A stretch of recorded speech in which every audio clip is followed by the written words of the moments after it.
ንቅናቄው ስሜታዊነትን በማስወገድ በስትራቴጂካዊ እቅድ እየተመራ መሆኑን አስረስ ማረዳምጤ ጠቆሞ የአገዛዙን ስር ነቀል ውድቀት የሚያሳዩ ተጨባጭ መረጃዎችም ይፋ አድርገዋል። በዝርዝር እናስደምጣችኋለንም። የአገዛዙ ሰራዊት በቡግና ወረዳ አይቀጡ ቅጣት ተቀጣ።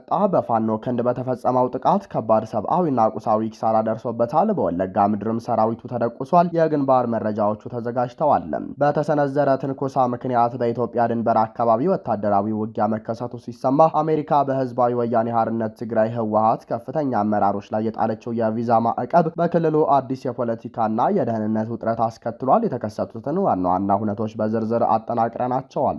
የሆርሙዝ ሰርጥ መዘጋትን ተከትሎ የዓለም የነዳጅ ዋጋ በከፍተኛ ሁኔታ አሻቀበ። የኢራን አብዮታዊ ዘብ አሜሪካ የገባችውን ስምምነት ጥሳለች በሚል ወሳኙን የሆርሙዝ ሰርጥ በድጋሚ መዝጋቱን ማስታወቁን ተከትሎ በዓለም አቀፍ ደረጃ የነዳጅ ገበያና በጂኦፖለቲካው መድረክ ላይ ከፍተኛ መነቃቃትና ስጋት ተፈጥሯል። ሰላም ጤና ፍቅር የምንመኝላችሁ ውድ የብላክ ላይን ሚዲያ ቤተሰቦቻችን እናንተን ይመጥናሉ ብለን ያሰብናቸውን የተመረጡ ዕለታዊ የግንባርና ወቅታዊ መረጃዎችን ወደ እናንተ ይዘን ቀርበናል። ቻናሉን ሰብስክራይብ በማድረግ ቤተሰብ እንድትሆኑ እየጋበዝን ወደ መረጃዎቹ እናመራለን። በአማራ ክልል እየተካሄደ ያለውን የህልውና ትግልና አጠቃላይ የፖለቲካና ወታደራዊ ምህዳሩን አስመልክቶ የአማራ ፋኖ ብሔራዊ ንቅናቄ አፋብን የህዝብ ግንኙነት ኃላፊ አርበኛ አስረስ ማረዳምጤ ሰፊና ዝርዝር ምላሽ ሰጥተዋል። አርበኛ አስረስ በሰጡት በዚህ ምላሽ ላይ ንቅናቄው ከተመሰረተበት ማግስት ጀምሮ በፖለቲካዊ ብስለት፣ በዓለም አቀፍ ዲፕሎማሲያዊና በመሬት ላይ ባሉም ወታደራዊ ስልቶች ዙሪያ ያስመዘገባቸውን ውጤቶች በዝርዝር አብራርተዋል። ንቅናቄው ስሜታዊነትን በማስወገድ በስትራቴጂካዊ እቅድ እየተመራ መሆኑን የጠቆሙት ኃላፊው የአገዛዙን ስር ነቀል ውድቀት የሚያሳዩ ተጨባጭ መረጃዎችንም ይፋ አድርገዋል። የመከላከያ ሰራዊቱ በቅርቡ ባደረገው ማዕከላዊ ግምገማ ላይ የተንጸባረቁትን ሚስጥራዊና ቁልፍ መረጃዎች ያነሱት አርበኛ አስረስ የአገዛዙ ወታደራዊ መዋቅር ፈጽሞ ሊያገግም በማይችልበት ደረጃ ላይ መውደቁን አስታውቀዋል። ሰራዊቱ በጦርነቱ ሂደት በርካታ የሻለቃ የመቶ አለቃና የመስመር መኮንኖቹን ማጣቱን ግምገማው ማሳየቱን ገልጿል። ይህ መሪ አልባ የመሆን አዝማሚያ በመሬት ላይ ያለውን የውጊያ አቅም ክፉኛ አዳክሞታል። የፋኖ ኃይሎችን በየግንባሩ እያሳዩት ባለው ብቃት የተነሳ በሰራዊቱ አባላት ዘንድ ከፍተኛ የፍርሃትና የተስፋ መቁረጥ ስሜት ሰፍኗል። ይህ የስነ ልቦና ስብራት ወታደሮቹ ራሳቸውን በገፍ አሳልፈው እንዲሰጡና ለፋኖ እጃቸውን እንዲሰጡ እያደረጋቸው መሆኑን ይህም በቪዲዮዎች ጭምር እየተደገፈ ግልጽ እውነታ መሆኑን አስገንዝበዋል። ሰራዊቱ ላለፉት 7 እና 8 ዓመታት ያለምንም እረፍት ከአንድ የጦርነት ቀጠና ወደ ሌላው በመዘዋወሩ ምክንያት በከፍተኛ ወታደራዊ መሰላቸት ውስጥ ይገኛል። ወታደሩ ከጦር ግንባር ወጥቶ በከተሞች ውስጥ መኪና ላይ ተቀምጦ መስፈሩ ወታደራዊ ጨዋነቱን ሙሉ በሙሉ እንዲያጣ አድርጎታል።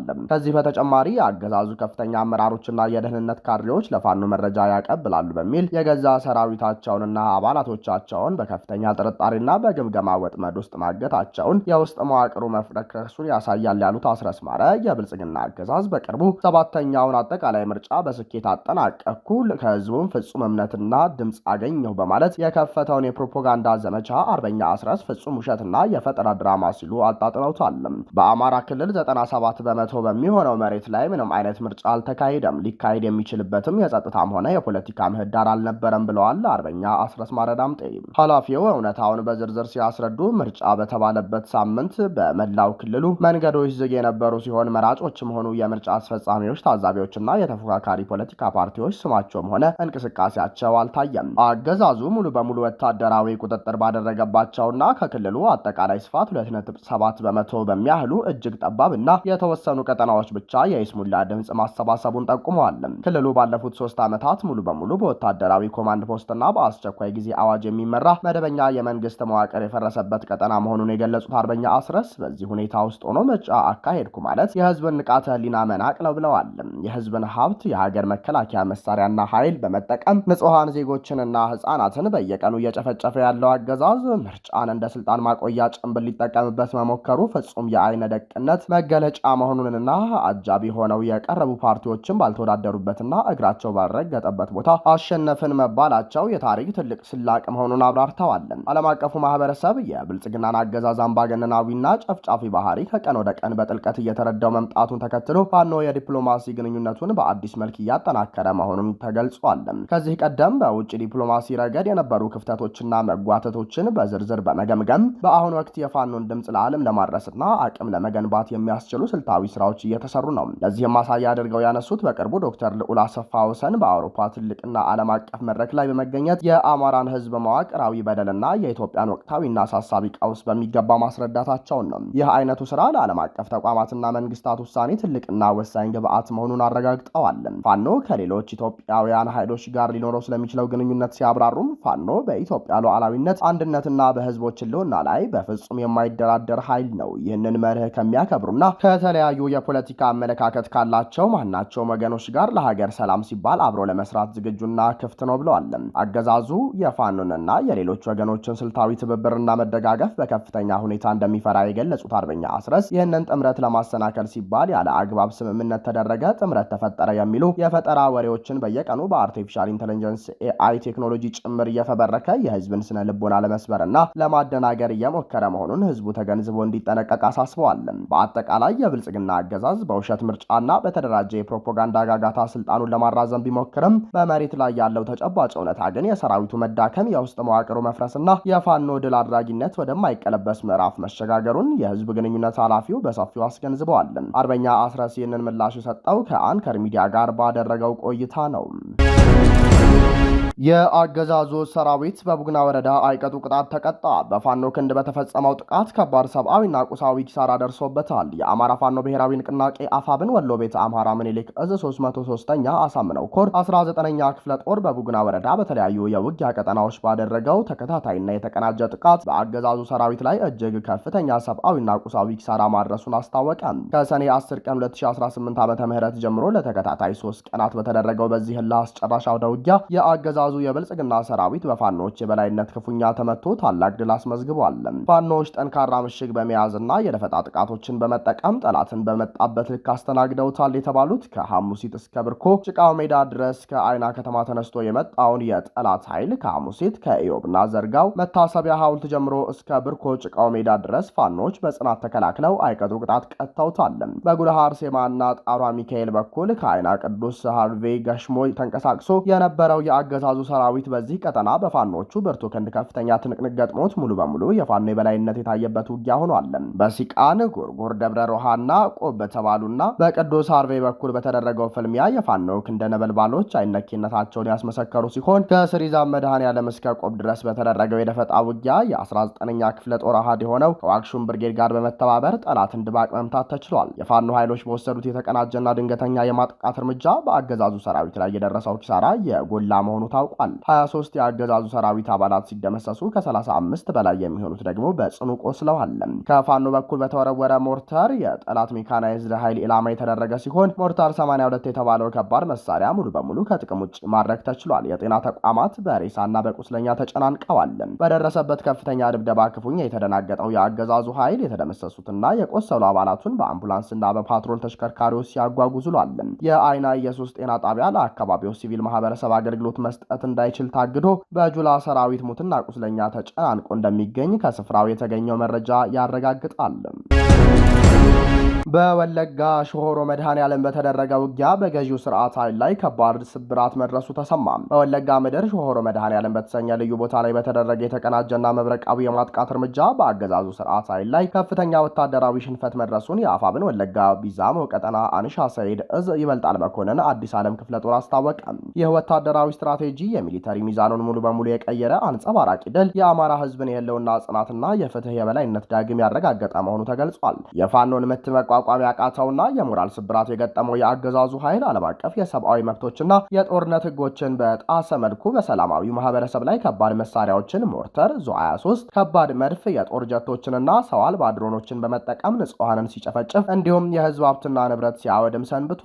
ይህ ጥቃት ተከትሎ ለጥፋትና ለወረራ በተሰማራው ጠላት ላይ በተወሰደ እርምጃ በኪረም ወረዳ ልዩ ቦታው ሾሆሮ መድኃኔዓለም ውስጥ የነበሩት የማዕከላዊ እዝ ዳሴ ኮር 69ኛ ክፍለ ጦር 3ኛና 5ኛ ሬጅመንቶች በጥምረት ታይቶ የማይታወቅ ሽንፈት አስተናግደዋል። ትላንት ከጠዋቱ 2 ሰዓት ጀምሮ እስከ ምሽቱ 11 ሰዓት ድረስ ለ9 ተከታታይ ሰዓት በተካሄደው ከባድ ውጊያ 3ኛው ሬጅመንት በእዙ ኃይሎች ፍጹም የበላይነት ሙሉ በሙሉ ተደምስሶ ከውጊያ ውጭ ሆኗል። 5ኛው ሬጅመንት ሙሉ በሙሉ የመከላከል አቅሙን በማጣቱ የቆሰሉና የተረፉት አባላቱ ትጥቃቸውን እየጣሉ መፈርጠጣቸው ተገልጿል። የክፍለ ጦሩ የልዩ ግዳጅ አባላት የሸሻውን ኃይል እግር በእግር በመከታተል የመልቀምና የመማረክ ስራውን በላቀ ስኬት አጠናቀዋል። በጠላት ኃይል ላይ የደረሰው አጠቃላይ ሰብአዊ ኪሳራ 306 የሰራዊት አባላት እስከ ወዲያኛው ተሸኝተዋል። 6 ከፍተኛ የጦር መስመራዊ መኮንኖችና 43 የእግረኛ ሰራዊት አባላት ሲማረኩ ሁሉም ምርኮኞች በጄኔቫ ኮንቬንሽን እና በዓለም አቀፍ የጦር ምርኮኞች ሕግ መሰረት ሙሉ ሰብአዊ አያያዝ እየተደረገላቸው ይገኛሉ። ይህ ታሪካዊ ድል የወራሪውን ኃይል ወታደራዊ የጀርባ አጥንት የሰበረ ሲሆን የተማረኩት የጦር ቁሳቁሶችም 1 ድሽቃ፣ 4 የብሬን መሳሪያዎች፣ 2 ስናይፐሮች፣ 120 የክላሽንኮቭ ጠመንጃዎች፣ 1000 የድሽቃ ተተኳሽ ፍሬዎች፣ 3000 የብሬን ተተኳሽ ፍሬዎች፣ 15000 የክላሽ ጥይቶችና በርካታ ወታደራዊ ትጥቆች ተማርከዋል። የገዢው ስርዓት የደረሰበትን ታሪካዊ ውድቀት ለመሸሸግና በአካባቢው የሚፈጸመውን የሰብአዊ መብት ጥሰት ከዓለም አይን ለመደበቅ የኢንተርኔትና የስልክ መስመሮችን ዘግቶ እንደሚገኝ እዙ ገልጿል። ይሁን እንጂ የፍትህ ድምፅ ሊታፈን እንደማይችልና የድል ዜናዎች መሰራጨታቸውን እንደሚቀጥሉ ተመላክቷል። በሱዳን ድንበር በኩል በተሰነዘረ ትንኮሳ ምክንያት በኢትዮጵያ ድንበር አካባቢ ወታደራዊ ውጊያ መከሰቱና አሜሪካ በህዝባዊ ወያኔ ሓርነት ትግራይ ህወሓት ከፍተኛ አመራሮች ላይ የጣለችው የቪዛ ማዕቀብ በክልሉ አዲስ የፖለቲካና የደህንነት ውጥረትን አስከትሏል። የተከሰቱትን ዋና ዋና ሁነቶች በዝርዝር አጠናቅረነዋል። አርብ ሰኔ 12 ቀን 2018 ዓ.ም ማለዳ ላይ በሱዳን በኩል የተነሳውና አርሚ 7 ተብሎ የሚጠራው የህወሓት ታጣቂ ኃይል ሱዳንና ኢትዮጵያን በሚያዋስነው የሸረሪና መስመር በኩል በወልቃይት አቅራቢያ ወታደራዊ ትንኮሳ ፈጽሟል። ትንኮሳውን ተከትሎ ለጥቂት ሰዓታት የቆየ ከፍተኛ የተኩስ ልውውጥ የተደረገ ሲሆን ጥቃቱን የሰነዘረው ስብስብ ወደ ኋላ እንዲያፈገፍግ ተደርጓል። ከትንኮሳው መክሸፍ በኋላ የብልጽግናው አየር ኃይል በድንበር አካባቢ በሚገኝ የህወሓት ወታደራዊ ጣቢያ ላይ የአየር ጥቃት ፈጽሟል። ጥቃቱ በተለይም በድንበር አቅራቢያ በሚገኝ የጦር መሳሪያ ማከማቻ መጋዘን ላይ ያነጣጠረ እንደነበርም ታውቋል። በተያያዘ የአሜሪካ የውጭ ጉዳይ መስሪያ ቤት ጽንፈኛ ሲል በፈረጃቸው የህወሓት አመራሮች ላይ የቪዛ እገዳ መጣሉን ይፋ ማድረጉ ይታወሳል። ይሁን እንጂ ከዲፕሎማሲያዊ ምንጮች የተገኘው የቅርብ ጊዜ መረጃ እንደሚያሳየው በአሁኑ ወቅት ክልሉን እያስተዳደሩ የሚገኙት የህወሓት ሊቀመንበር ዶክተር ደብረጽዮን ገብረ ሚካኤል በእገዳው ዝርዝር ውስጥ አልተካተቱም። እገዳው በአጠቃላይ በ6 ከፍተኛ ግለሰቦች ማለትም 2 የፖለቲካና 4 ወታደራዊ አመራሮች እንዲሁም ከአንድ ነጋዴ ላይ የተጣለ ሲሆን ስማቸው የተጠቀሰው ግለሰቦችም ወይዘሮ ፈትለወርቅ ገብረ እግዚአብሔር የህወሓት ጽህፈት ቤት ኃላፊ፣ አቶ ጌታቸው አሰፋ የቀድሞው የብሔራዊ መረጃና ደህንነት አገልግሎት ኃላፊ ከፖለቲከኞች ውስጥ ሲሆኑ ወታደሮቹ መኮንን ደግሞ ጀነራል ምግባ ኃይሌ፣ ጀነራል ኃይለ ስላሴ፣ ጀነራል ዮሐንስ ጆን መዲድ፣ ጀነራል አብርሃ ድንኩል ናቸው። በተጨማሪም ከቡድኑ ጋር የጠበቀ ግንኙነት አላቸው የተባሉ አንድ ነጋዴም በልዩ ሁኔታ በቪዛ እገዳው ዝርዝር ውስጥ መካተታቸው ተረጋግጧል። በዚህ ጉዳይ የአሜሪካን ማዕቀብ ተከትሎ ከትግራይ ክልል ከፍተኛ ባለስልጣናትና ከፓርቲው ማዕከላዊ ኮሚቴ ጠንካራ የተቃውሞ መግለጫዎች ወጥተዋል። የትግራይ ክልል ምክትል ፕሬዝዳንት አቶ አማኑኤል አሰፋ በግላቸው በሰጡት መግለጫ አሜሪካ የወሰደችውን እርምጃ ወቅሰዋል። በሚሊዮን የሚቆጠሩ ተፈናቃዮች በረሃብና በችግር እየሞቱ ባሉበት ወቅት በጥቂት ግለሰቦች የቪዛ እገዳ ላይ ማተኮር ዋና አጀንዳ ሊሆን አይገባም ሲሉ ተናግረዋል። የህወሓት ማዕከላዊ ኮሚቴ መግለጫው ፓርቲው ባወጣው ይፋዊ መግለጫ የአሜሪካ ውሳኔ ያልተሟላና ሚዛናዊነት የጎደለው ግምገማ ላይ የተመሰረተ ነው ሲል በጽኑ ኮንነቷል። ህወሓት ለአካባቢው ሰላም የአሜሪካን ሚና እንደሚያከብር ቢገልጽም አዲሱ ማዕቀፍ ግን የፌዴራል መንግስቱን ግድፈቶች የሸፈነ ነው ብሏል። የፕሪቶሪያው የሰላም ስምምነት ከተፈረመ ከ3 ዓመታት በላይ ቢያልፉም የህገ መንግስታዊ ስርዓት መመለስ፣ የተፈናቃዮች መዋቅራዊ እርዳታ፣ የውጭ የፌዴራል ያልሆኑ ኃይሎች ከትግራይ መሬት መውጣትና ለህወሓት ህጋዊና ፖለቲካዊ ሰውነት እውቅና መስጠትን የመሰሉ ቁልፍ የውል ድንጋጌዎችን የፌዴራል መንግስቱ ሳይፈጽም ቀርቷል። ይህ ሆኖ ሳለ አሜሪካ ኃላፊነቱን ሙሉ በሙሉ በህወሓት ላይ ብቻ መጫኗ ፍጹም ተቀባይነት የሌለው ነው ሲል ፓርቲው አመልክቷል። ፓርቲው ባወጣው ይፋዊ መግለጫ የአሜሪካ ውሳኔ ያልተሟላና ሚዛናዊነት የጎደለው ግምገማ ላይ የተመሰረተ ነው ሲል በጽኑ ኮንኖታል። ህወሓት ለአካባቢው ሰላም የአሜሪካን ሚና እንደሚያከብር ቢገልጽም አዲሱ ማዕቀፍ ግን የፌዴራል መንግስቱን ግድፈቶች የሸፈነ ነው ብሏል። የፕሪቶሪያው የሰላም ስምምነት ከተፈረመ ከ3 ዓመት በላይ ቢያልፉትም የህገ መንግስታዊ ስርዓቱን መመለስ፣ የተፈናቃዮች መዋቅራዊ እርዳታ፣ የውጭ የፌዴራል ያልሆኑ ኃይሎች ከትግራይ መሬት መውጣትና ለህወሓት ህጋዊና ፖለቲካዊ ሰውነት እውቅና መስጠትን የመሰሉ ቁልፍ የውል ድንጋጌዎችን የብልጽግና መንግስት ሳይፈጽም ቀርቷል። ይህ ሆኖ ሳለ አሜሪካ ኃላፊነቱን ሙሉ በሙሉ በህወሓት ላይ ብቻ መጫኗ ፍጹም ተቀባይነት የሌለው ነው ሲል ፓርቲው አመልክቷል። የሆርሙዝ ሰርጥ መዘጋትን ተከትሎ የዓለም የነዳጅ ዋጋ በከፍተኛ ሁኔታ አሻቀበ። የኢራን አብዮታዊ ዘብ አሜሪካ የገባችውን ስምምነት ጥሳለች በሚል ወሳኙን የሆርሙዝ ሰርጥ በድጋሚ መዝጋቱን ማስታወቁን ተከትሎ በዓለም አቀፍ የነዳጅ ገበያና በጂኦፖለቲካዊ መድረክ ላይ ከፍተኛ መነቃቃትና ስጋት ተፈጥሯል።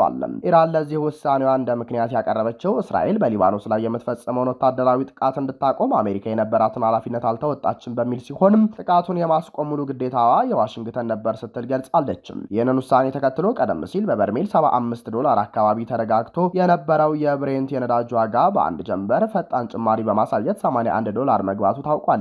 የሆርሙዝ ሰርጥ በዓለም ላይ ከሚንቀሳቀሰው አጠቃላይ የባህር ላይ ድፍድፍ ነዳጅ ውስጥ ወደ 20% የሚጠጋውን የሚያልፍ በመሆኑም በዚህ መስመር ላይ የሚፈጠር ማንኛውም መስተጓጎል በቀጥታ ለዓለም አቀፍ የዋጋ ንረት መባባስ ምክንያት ይሆናል። ቴሄራን ቀጠናዊ መረጋጋት ሊመጣ የሚችለው አሜሪካ በእስራኤል ላይ ያላትን ተጽዕኖ ተጠቅማ በሊባኖስ የሚካሄዱ ጥቃቶችን ስታስቆም ብቻ እንደሆነ በመግለጽ የባህር እገዳውን እንደ ግፊት ማድረጊያ እየተጠቀመችበት ትገኛለች። ዋሽንግተንና የምዕራባውያን ጥምረት በበኩላቸው በዓለም አቀፍ የባህር ላይ የንግድ መስመሮች ላይ የሚደረግን ማንኛውም እገዳ እንደማይታገሱና የአሰሳ ነጻነትን ለማስከበር ወታደራዊ ምላሽ ሊሰጡ እንደሚችሉ ይገመታል። ይፋዊ የንግድ መስመር መዘጋታቸው በተለይ ለአውሮፓና ለኤዥያ የኃይል አቅርቦት አዲስና ከባድ ፈተና ደቅኗል። እገዳው ለቀናት ከቀጠለ የብሬንት ዋጋ $90 በላይ ሊያልፍ ይችላል። የተመድና የቀጠናው ኃይሎች ውጥረቱን ለማርገብ አስቸኳይ ንግግር ሊጀምሩ ይችላሉ ሲባልም በአካባቢው የአሜሪካና የብሪታንያ የጦር መርከቦች እንቅስቃሴ ሊጨምር ይችላል። በዩክሬን የድሮን ጥቃት ሳቢያ በሞስኮ ጥቁር ዝናብ እየጣለ መሆኑ ተነገረ። የዩክሬን በሩሲያ የነዳጅ ማቀነባበሪያ ፋብሪካዎች ላይ የፈጸመችውን መጠነ ሰፊ የድሮን ጥቃት ተከትሎ በዋና ከተማዋ ሞስኮ ጥቁር ጋዝ የቀላቀለ ዝናብ እየጣለ መሆኑን የአካባቢው ነዋሪዎች ገለጹ። ይህ ጥቃት ጦርነቱ ከተጀመረ ወዲህ ዩክሬን በሞስኮ ላይ ካደረሰቻቸው ጥቃቶች ሁሉ የከፋው መሆኑ ተገልጿል። ዩክሬን ወደ ሩሲያ መዲና ሞስኮ 200 የሚጠጉ ድሮኖችን ያስወነጨፈች ሲሆን የሩሲያ መከላከያ ሚኒስትር በበኩሉ ባለፉት 24 ሰዓት ውስጥ ወደ 1000 የሚጠጉ የዩክሬን ድሮኖችን ማምከኑን አስታውቋል። የሞስኮ ሰማይ በጥቁር ጭስ መታፈኑንና 17 ሰዎች መጎዳታቸውን የክልሉ አገረ ገዢ አንድሪ ቮሮቭ ገልጸዋል። በሞስኮ ደቡባዊ ግዛት በምትገኘው ሮስቶቭ የነዳጅ ፋብሪካ ላይ በደረሰ ጥቃት የአንድ ሰው ሕይወትም አልፏል። በአንድ ወር ውስጥ ለሶስተኛ ጊዜ ጥቃት የተሰነዘረበት የካፓቲያ ነዳጅ ፋብሪካ አካባቢ በከባድ ጥቁር ጭስ ተሸፍኗል። የድሮን ሰብርባሪዎች በመውደቃቸው ምክንያት በአቅራቢያው በሚገኝ መደብር ላይ እሳት ተነስቷል። በደቡብ ምስራቅ ሞስኮ የሚኖሩ ዜጎች እንደገለጹት እየጣለ ያለው ዝናብ በልብሶቻችን ላይ አስቀያሚ ጥቁር ነጠብጣብና ምልክቶችን እየተወ ነው። አንድ የከተማዋ ነዋሪ ለቢቢሲ በሰጠችው ቃል ከቤት ስንወጣ እያካፋ ነበር። ልብሴ ላይ ደስ የማይል ጥቁር ነጠብጣብ ጥሎብኛል። ፔትሮሊየም የሚፈስ ከሆነ ጸጉራችን ተነቃቅሎ እስከሚወርቅ ልንጠብቅ ነው ማለት ነው ስትል ስጋቷን ገልጻለች። የሞስኮ ባለስልጣናት ጋዝ የቀላቀለ ዝናብ መውረዱን ቢያስተባብሉም በቴሌግራም ገጻቸው ባስተላለፉት መልእክት ግን ነዋሪዎች መስኮቶቻቸውን እንዲዘጉ እንዲሁም አስም ያለባቸው ህጻናትና አረጋውያን አካባቢውን ለቀው እንዲወጡ አሳስበዋል። ቢቢሲ ትክክለኛነታቸውን ባረጋገጣቸው ቪዲዮዎች ላይ ድሮን በህንፃ ላይ ሲወድቅና ጥቁር ጋዝ የተሞላ ፍንጥቅጣቂ በመኪና ማቆሚያዎች ላይ ሲወርድ ይታያል ሲል ዘግበዋል። የዩክሬን ፕሬዝዳንት ቮሎዲሚር ዘለንስኪ የድሮን ጥቃቱ ባለፈው ሳምንት ሩሲያ በኪቭ ፔቼራስክ ገዳማ አካባቢ ላደረሰችው ድብደባ የተሰጠ የአጸፋ ምላሽ መሆኑን ገልጸዋል። ዘለንስኪ አክለውም እኛ ጦርነቱን አንፈልገውም አልፈለግነውምም፣ የዩክሬን ከተቃጠለች ግን ሞስኮም ትነዳለች ሲሉ አስጠንቅቀዋል። ለዚህም ምላሽ የሰጡት የሩሲያ የውጭ ጉዳይ ሚኒስትር ሴርጌይ ላቭሮቭ በበኩላቸው ቃላት ብቻ በቂ አይደሉም፣ ዩክሬን መጠነ ሰፊ ዋጋ ትከፍላለች በማለት ዝተዋል። የሩሲያ ባለስልጣናት የጥቃቱን ጉዳይ የሚያሳዩ ምስሎች እንዳይጋሩ እገዳ ቢጥሉም የደረሰውን ውድመት የሚያሳዩ በርካታ ተንቀሳቃሽ ምስሎች በማህበራዊ ሚዲያዎች ላይ መሰራጨታቸውን ቀጥለዋል። ክቡራንና ክቡራት አድማጭ ተመልካቾቻችን ለሰዓቱ የነበረን የዜናና የመረጃ ስርጭታችን ይህንን ይመስል ነበር። ቻናሉን ሰብስክራይብ በማድረግ ቤተሰብ እንድትሆኑ ጋበዝን። ጤና ይስጥልንም።